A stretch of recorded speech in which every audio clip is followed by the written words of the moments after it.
योगी 2.0 सरकार के 180 दिन पूरे 6 महीने में सरकार ने रचे कई इतिहास।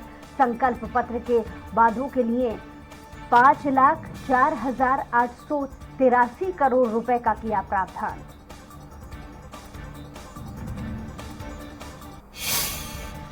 पंडित दीनदयाल उपाध्याय की जयंती पर सीएम हाउस में समारोह का आयोजन। किसानों को मिनी बीज किट का वितरण करेंगे सीएम योगी। राजकीय कृषि कार्य के लिए 21 ट्रैक्टर्स को दिखाएंगे हरी झंडी। मध्य प्रदेश के पांडुर्ना में पूर्व मंत्री गौरीशंकर बिसेन पर पथराव। नगर पालिका चुनाव के प्रचार के दौरान हुआ हमला। पूर्व नगर पालिका अध्यक्ष मीनाक्षी हुरसंगी हुए घायल। उत्तराखंड के श्रीनगर में होगा अंकिता का अंतिम संस्कार। सीएम धामी ने की परिजनों से बात। आरोपियों पर सख्त कार्रवाई का दिया भरोसा।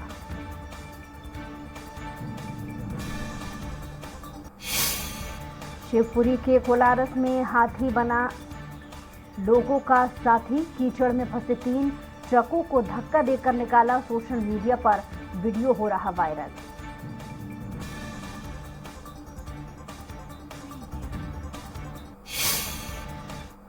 नमस्कार, छत्तीसगढ़ एक्सप्रेस देख रहे हैं। मैं हूं आपके साथ बुशा और अगली खबर आपको बता रहे हैं। जब बीजेपी प्रदेश अध्यक्ष अरुण साव और नेता प्रतिपक्ष नारायण चंदेल संयुक्त रूप से 5 दिनों के बस्तर संभाग के दौरे पर पार्टी कार्यकर्ताओं से भेंट कर विजय बस्तर के अभियान को और गति दे रहे हैं। 21 से 25 नवंबर तक बस्तर के 5 जिलों के दौरे पर हैं, जहां कार्यकर्ताओं से मिशन 2023 में और ज्यादा मजबूती से जुटने की अपील कर रहे हैं।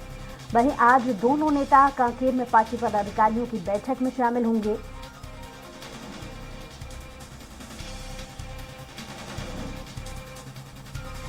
तो बीजेपी का विजय बस्तर अभियान आज होगा। इसमें बीजेपी प्रदेश अध्यक्ष और नेता प्रतिपक्ष का बस्तर दौरा है।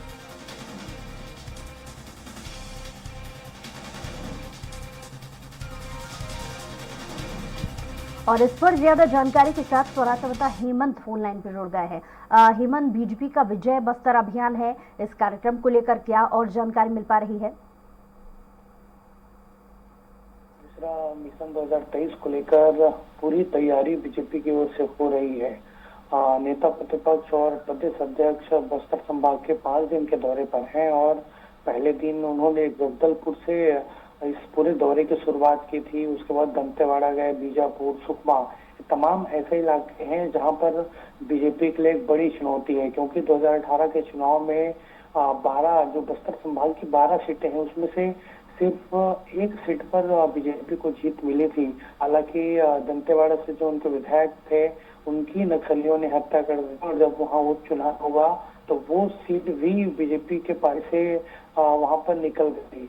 तो कुल मिलाकर देखा जाए तो बस्तर संभाग में 12 की जो 12 सीट है, 12 की 12 कांग्रेस के पास है। और ऐसा कहा जाता है दूसरा कि छत्तीसगढ़ में सरकार अगर बनानी है तो आपको बस्तर संभाग के अधिकतर सीटें जितनी होगी। तो ये तमाम जो कवायद है वो बीजेपी की ओर से किया जा रहा है।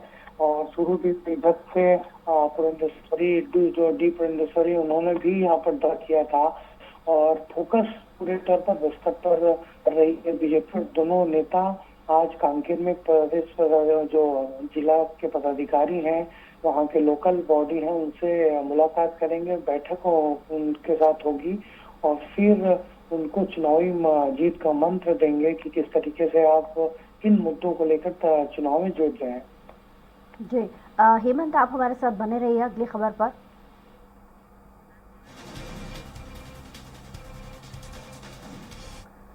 तो वही अगली खबर, जहां छत्तीसगढ़ की राजधानी रायपुर में चल रही मुख्यमंत्री trophy India international badminton challenge 2022 के फाइनल मैच आज खेला जाएगा। इसके साथ ही इस बैडमिंटन टूर्नामेंट का समापन समारोह भी होगा। बैडमिंटन टूर्नामेंट के समापन समारोह में मुख्यमंत्री भूपेश बघेल बतौर मुख्य अतिथि शिरकत करेंगे। वहीं विशिष्ट अतिथि पूर्व ऑल इंडिया बैडमिंटन विजेता गोपी चंद होंगे। 22 देशों के 550 खिलाड़ियों ने टूर्नामेंट में हिस्सा लिया है। छत्तीसगढ़ में पहली बार बैडमिंटन के अंतर्राष्ट्रीय स्तर के टूर्नामेंट का आयोजन किया जा रहा है। ये आयोजन मुख्यमंत्री भूपेश बघेल की पहल और उनके विशेष प्रयास से हो रहा है। टूर्नामेंट के सभी मैच राजधानी रायपुर के मोवा स्थित आई स्पोर्ट्स बैडमिंटन एरिना में खेले जा रहे हैं। इस प्रतियोगिता में पुरस्कार राशि 15,000 अमेरिकी डॉलर तय किया गया है।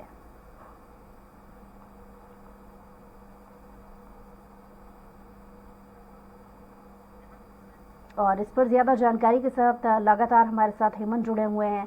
हेमंत, बैडमिंटन का फाइनल मुकाबला आज होगा और समापन कार्यक्रम भी आज होगा। इस कार्यक्रम को लेकर के अधिक जानकारी।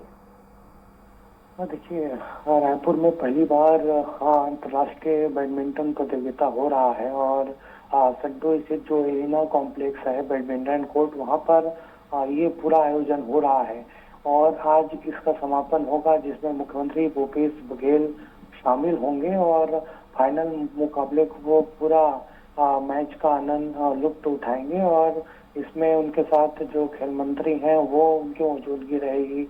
इसके साथ साथ कई और जनप्रतिनिधि और खेल से जुड़े लोग वहां पर मौजूद रहेंगे।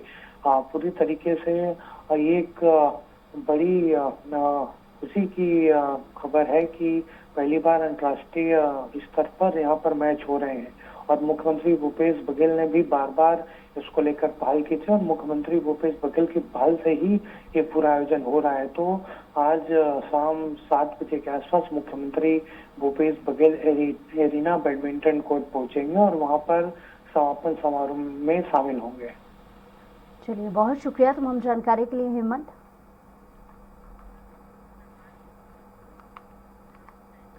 अगली बड़ी खबर आपको बता रही है रायपुर से, जहां कोरोना काल से बंद सिटी बसें फिर से शुरू होंगी। रायपुर की सड़कों में दौड़ेंगी ये सिटी बसें।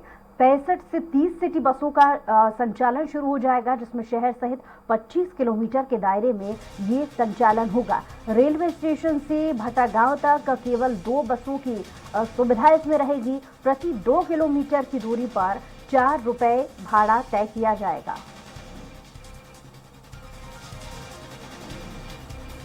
तो खबर आपको बता रहे हैं, रेलवे स्टेशन के भटागांव तक केवल 2 बसों की सुविधा शुरू की जा रही है। कोरोना काल से बंद पड़ी हुई थी ये सेवाएं, लेकिन अब एक बार फिर से इन्हें सुचारू रूप से शुरू किया जा रहा है। 65 में से 30 सिटी बसों का संचालन शुरू होगा और जैसा कि पहले सिर्फ 2 बसें संचालित हो रही थी और अब इनकी संख्या बढ़ जाएगी, क्योंकि कोरोना काल की वजह से ये जो सुविधा है वो बंद हो गई थी। एक बार फिर से इसे शुरू करने का निर्णय लिया गया है। तो रायपुर की सड़कों पर एक बार फिर से सिटी बसें दौड़ेंगी। अगली खबर, जहां बीजेपी सांसद सरोज पांडे ने एक वीडियो जारी किया। इसमें वे अकलतरा से कोरबा जाने वाली सड़क की कंडम हालत दिखाती हुई नजर आ रही हैं। सांसद ने खराब सड़क को लेकर मुख्यमंत्री से सवाल पूछा कि आम जनों की पीड़ा कब समझेगी सरकार। साथ ही कहा कि हम छत्तीसगढ़ की बेहाल सड़कों को लेकर प्रदेशव्यापी अभियान शुरू करेंगे। बीजेपी नेताओं के सड़कों को लेकर किए पोस्ट पर कांग्रेस संचार प्रमुख सुशील आनंद शुक्ला का बयान सामने आया। उन्होंने आरोपों को बीजेपी पर पलटते हुए कहा कि बीजेपी नेता रमन सरकार के भ्रष्टाचार को उजागर कर रहे हैं। एक सड़क की आयु 12 से 15 साल होती है।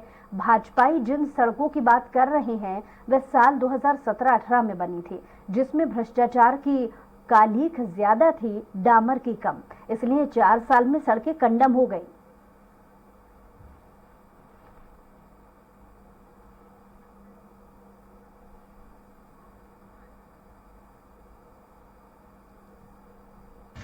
हम सब खड़े हैं अकलतरा विधानसभा के कोरबा जाने वाली रोड बेलौदा के ऊपर इतने बड़े गड्ढे हैं। पीडब्ल्यूडी के मंत्री ताम्रध्वज साहू कहते हैं कि कहीं की रोड खराब नहीं है।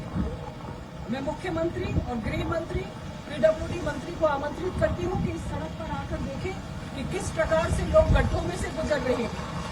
गड्ढे में सड़क है या सड़क में गड्ढा है, ये समझ में नहीं आता। जिन सड़कों की फोटो भारतीय जनता पार्टी के नेता जारी करते हैं, ये सारी की सारी सड़कें 16, 17, 18 में बनाई गई थी चुनावी वर्ष में भारतीय जनता पार्टी के द्वारा, और ये सारी की सारी सड़कें 3 से 4 साल में कंडम हो गई हैं। मतलब इन सड़कों में डामर की कालिक की जगह भारतीय जनता पार्टी के भ्रष्टाचार की कालिक थी। और बड़ी बेशर्मी पूर्वक भारतीय जनता पार्टी के सारे नेता जो इसके लिए जिम्मेदार थे। रेलवे ने छत्तीसगढ़ से होकर गुजरने वाली 46 ट्रेनों को रेलवे लाइन मैनेजमेंट के नाम पर एक बार फिर से रद्द कर दिया। बीते 4 महीने में लगभग 400 ट्रेनें रद्द किए जा चुके हैं। इसे लेकर कांग्रेस ने केंद्र सरकार पर निशाना साधा है। प्रदेश कांग्रेस संचार विभाग के अध्यक्ष ने केंद्र पर मनमानी का आरोप लगाया है। उन्होंने कहा है कि ट्रेनों के निरस्त होने से प्रदेश के 2.5 करोड़ जनता परेशान हो रही है। से ट्रेनों को रद्द किया जा रहा है। विशेष तौर पे सारी इंटरलॉकिंग, सारी मेंटेनेंस का काम पिछले 4.5 महीने से सिर्फ एक ही जोन में, एक ही मंडल में हो रहा है। छत्तीसगढ़ से गुजरने वाली 450 से अधिक ट्रेनों को रद्द कर दिया गया। और अब तो इंतहा हो गई कि जो ट्रेन हमारे यहाँ जा रही है, दुर्ग से रवाना हुई, उसे पटना जाना था, रायगढ़ में रोक दिया गया, बोले ट्रेन इसके आगे रद्द कर दी गई है। ये तो अमानवीय क्रूरता की हद है। और यहाँ रुकेंगे एक छोटे से ब्रेक के लिए, ब्रेक के बाद जल्द लौटते हैं।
ब्रेक के बाद स्वागत है आप सभी का। खबरों में बढ़ते हैं आगे।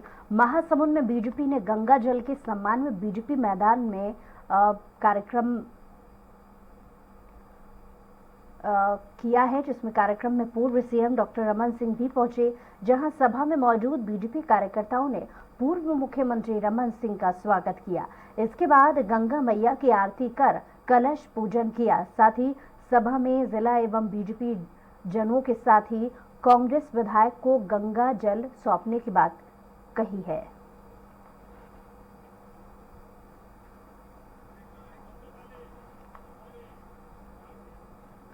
बिलासपुर हाईकोर्ट ने करोड़ों के बैंक घोटाले के आरोपी शराब कारोबारी सुभाष शर्मा को जमानत दे दी है।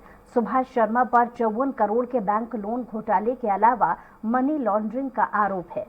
ईडी की टीम ने विदेश भागने की कोशिश कर रहे सुभाष शर्मा को दिल्ली एयरपोर्ट से गिरफ्तार कर लिया था। सुभाष इस साल 19 मार्च से जेल में बंद था। ईडी ने सुभाष शर्मा की 49 करोड़ की संपत्ति भी जब्त की है। सुभाष ने कई शेल कंपनियां खोली हैं, जिनका अस्तित्व महज कागजातों पर ही है। इनकी शेल कंपनियों के नाम पर फर्जी दस्तावेज तैयार कर लोन लिया गया था।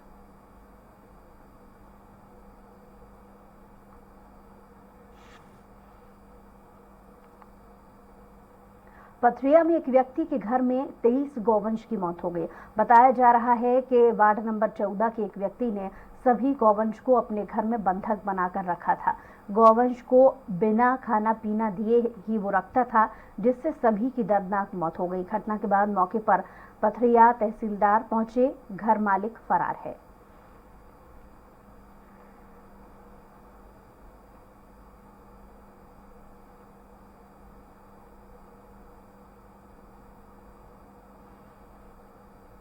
बलरामपुर जिले के रामानुजगंज में बाइक पर झोले में रखे 50,000 रुपए अज्ञात आरोपी लेकर फरार हो गया, जिसके बाद पीड़ित ने पुलिस को घटना की जानकारी दी। वहीं पुलिस ने अज्ञात आरोपी के खिलाफ मामला दर्ज कर आरोपी की तलाश शुरू कर दी। दरअसल पीड़ित सहकारी बैंक से पैसा निकालने के बाद इलेक्ट्रॉनिक दुकान पर बाइक खड़ी कर सामान की खरीदारी करने लगा। इस दौरान अज्ञात आरोपी ने घटना को अंजाम दिया।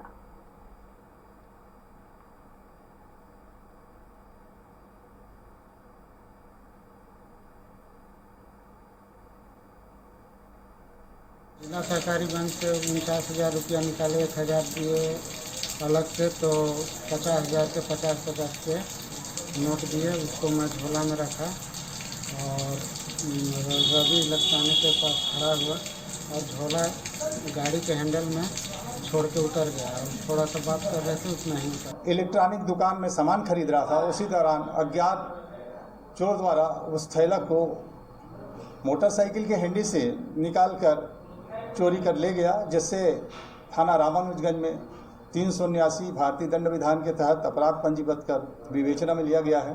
आरोपी की पतासाजी जारी है। बलरामपुर में प्रथम अपर सत्र न्यायाधीश ने पत्नी की हत्या के जुर्म में आरोपी पति को आजीवन कारावास की सजा सुनाई है।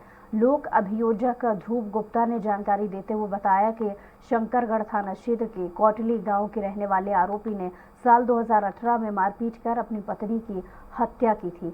हत्या के मामले में शंकरगढ़ पुलिस ने आरोपी को गिरफ्तार कर न्यायिक रिमांड पर भेज दिया है, जहां सुनवाई करते हुए प्रथम अपर सत्र न्यायाधीश प्रफुल्ल कुमार सोनवानी ने आरोपी को आजीवन कारावास की सजा सुनाई। इसके साथ ही आरोपी की 3 माह का सश्रम कारावास के साथ 1,000 के अर्थदंड भी लगाया गया है।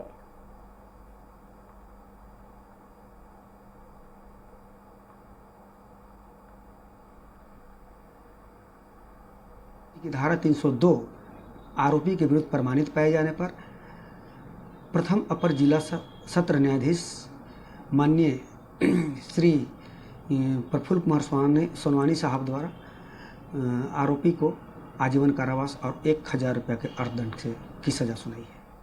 और अब रायपुर से आपको बड़ी खबर बता रहे हैं, जहां सीमर्स क्लब पर आबकारी विभाग की कार्रवाई। देर रात आबकारी विभाग ने क्लब में छापामार कार्रवाई की, जिसमें छापेमारी की नियत से के समय के बाद भी क्लब में परोसी जा रही थी शराब। आबकारी अमले ने क्लब को बंद करवा दिया। विधानसभा थाना इलाके का ये पूरा मामला बताया जा रहा है।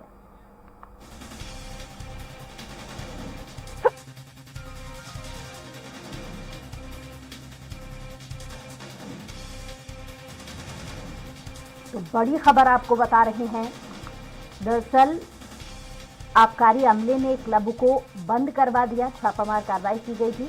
विधानसभा थाना इलाके का ये पूरा मामला है और इस पर ज्यादा जानकारी के साथ स्वराज संवाददाता हेमंत फोन लाइन पर जुड़ गए हैं। हेमंत, देर रात आबकारी विभाग द्वारा जो छापामार कार्रवाई की गई है उसमें क्या खुलासे हुए, साथ ही साथ किन चीजों को पकड़ा गया है?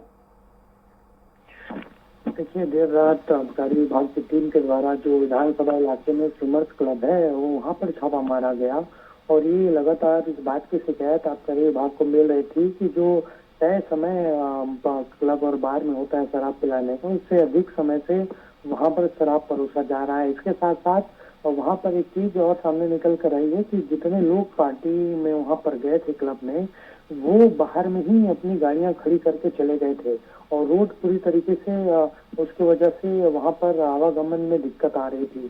तो छापा जब मारा गया तो वहां पर देर रात तक शराब पिलाई जा रही थी और जिस तरीके से इसको लेकर वीडियो भी सामने आया है, किसी व्यक्ति ने वहां पर वीडियो बनाया है और खुलेआम पर तय सीमा से भी वहां पर शराब परोसी जा रही थी। जब आबकारी की टीम पहुंची तो ये पूरी दृश्य देखकर उन्होंने जो क्लब बार संचालक हैं उनको जमकर फटकार लगाई है और तुरंत कार्रवाई करते हुए अभी फिलहाल क्लब को बंद कराया गया है और हिदायत दी गई है क्लब संचालकों को कि अगर वो आगे भी इसी तरह के चीजें करते हैं तो बड़ी कार्रवाई उन पर होगी।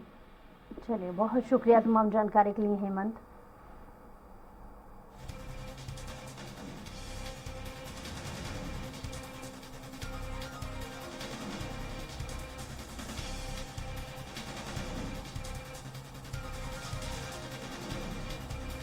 अगली खबर, जहां जांजगीर चांपा में कोरोना की बंदिश हटने के बाद इस बार आस्था का महापर्व नवरात्र धूमधाम से मनाया जाएगा। शारदीय नवरात्रि को लेकर सभी वर्ग में उत्साह है। देवी मंदिरों में साज सज्जा और तैयारियां अंतिम दौर पर हैं। साथ ही भक्त भी मनोकामना ज्योति कलश प्रज्वलित करने पहुंच रहे हैं। मंदिरों में इस बार भक्तों की भीड़ उमड़ेगी। मां मनका दाई मंदिर खोखरा में इस बार 3 साल बाद मेला लगेगा। इस बात को ध्यान में रखते हुए तैयारियां जोर शोर से की जा रही हैं। मंदिर परिसर में कई सीसीटीवी कैमरे लगाए जा रहे हैं। साथ ही भक्तों के लिए भंडारा लगेगा। मंदिर ट्रस्ट नवरात्र पर्व की तैयारियों में जुटा हुआ है।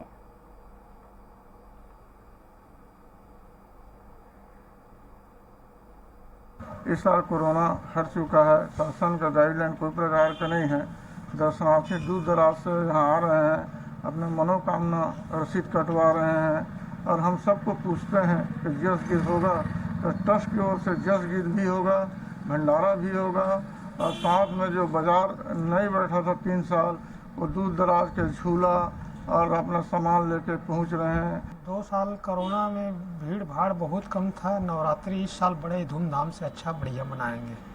अब तैयारियां चल रही हैं और रंग रोगन किया जा रहा है। साफ सफाई में विशेष ध्यान दिया जा रहा है। मेला लगने में उत्साह है लोगों को। मनका दाई एक तो प्रसिद्ध मंदिर है और इसमें दूर दूर से श्रद्धालु आते हैं दर्शन के लिए। इस बार बहुत बढ़िया माहौल है और भक्ति भाव से सब कीर्तन भजन करने से सब श्रद्धालुओं को आशीर्वाद प्राप्त होता है। बुलेटिन में इतना ही। कुछ और खबरों के लिए देखते रहिए स्वराज एक्सप्रेस।